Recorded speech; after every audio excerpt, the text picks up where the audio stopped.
What's up, everybody, and welcome to BioS3 Raw TV. Today we're going to talk a little bit about intra-workout drinks, or more specifically intra-workout carb drinks.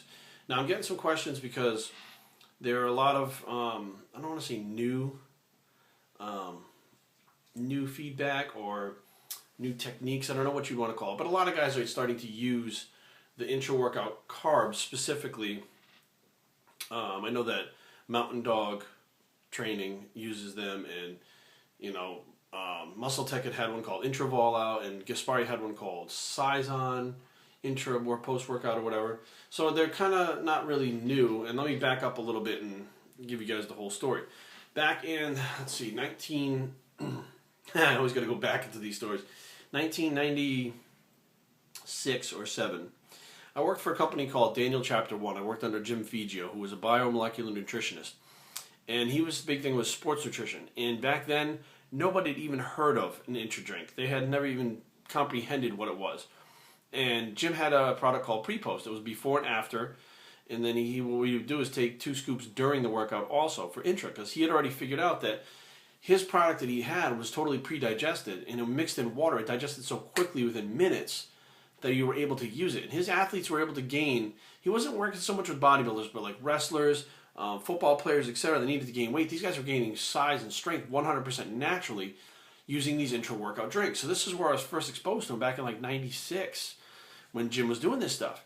So, and everybody thought he was kind of off his rocker. They're like, he's trying to sell more products. So if you use more, then you buy more. So he's just using a sales gimmick, but it was working. That's the thing about it, is it was working. So he was also using SoloFlex, which was those rubber band resistance things back then. He already had it in his head that the rubber band resistance caused some kind of different fiber stimulation than a regular weight. Now we fast forward, the same guys like Mountain Dog Training that are using the intra-workout drinks are actually using rubber bands and stuff to add resistance to their training.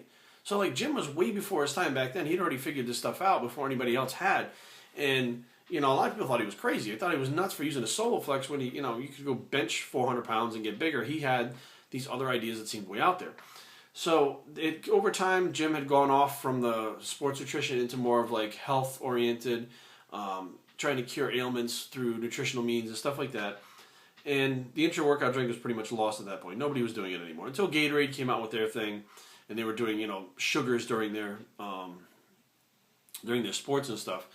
And then all of a sudden, it seems like one day, the intra-workout drinks pop back up again.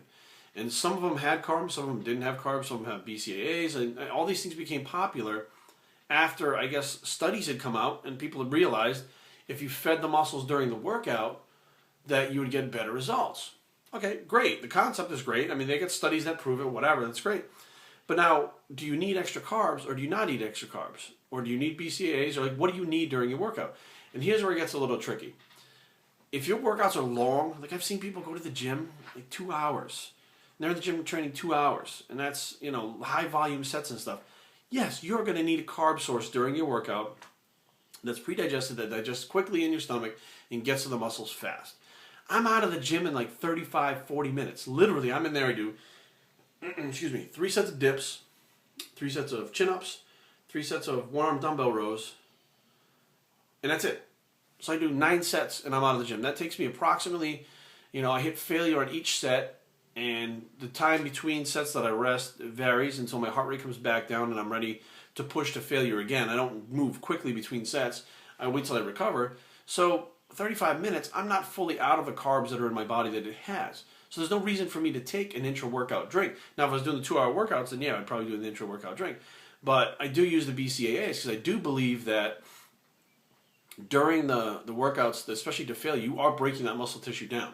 So if you are feeding that BCAAs to your muscles during the workout, it may not be using them during the workout, but when you're done with the workout, the recovery process is very important to start right after your workout. They're there, they're digesting, they're ready to go. Like the materials to build are right there. Do I have scientific studies to back this up? No, all I have is the gains that I've made within the last couple of years of doing it, which again, my physique keeps progressing. So if I'm progressing, I'm still building, I'm not staying still. It's been a long time since I just stayed still and didn't make any gains. So obviously the things that I'm doing, whether they're backed up by science or not, are working, and that's really all that matters in this industry, or in this sport, is that you continue to make gains, whether a paper says that can happen or not. So you also have athletes like football players. I work with a track coach named Lee, and I do some of his clients' diets. Now, Lee works with triple jumpers, long jumpers, sprinters, all these different runners that are anywhere from a collegiate to almost an Olympic level.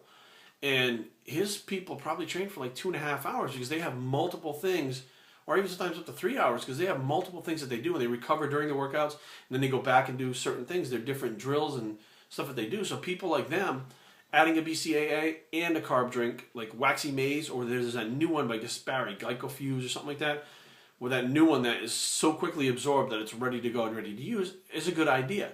Now, do I think you have to have them? Let's say you're a teenager and you don't have the money for Glycofuse or BCAAs. Do you have to have them? I don't believe you have to have them. I believe that if you're eating food, good clean foods, that you can get a lot of nutrition from those. But I do think that you'll get to a certain point where your body can't recover without the extra stuff that it needs, which is the BCAAs and the extra carbs and stuff like that. Then that comes into play that you're going to need that stuff. People like Levrone, he never even took a protein drink when he was competing. Not even a protein drink. He took like a multivitamin. Maybe he tried different fat burners or whatever people had told him about, but there was nothing that he took consistently to help him other than eating 5 or 6 meals a day of clean foods. And, he was one of the top guys ever in the history of the sport. So was it needed? I don't think so. But it could definitely help. Nowadays, science has brought things so much further with supplements that it could definitely help you reach your goal faster and help you recover faster. So it depends on your training and what you're doing, what your goals are. You may need or may not need a carb drink. I would suggest a BCAA formula to just about everybody out there. If you're training intensely, absolutely put it in there. It's not going to hurt. So bioctraining@gmail.com. Leave comments down below. www.bioctraining.com is the blog, and we're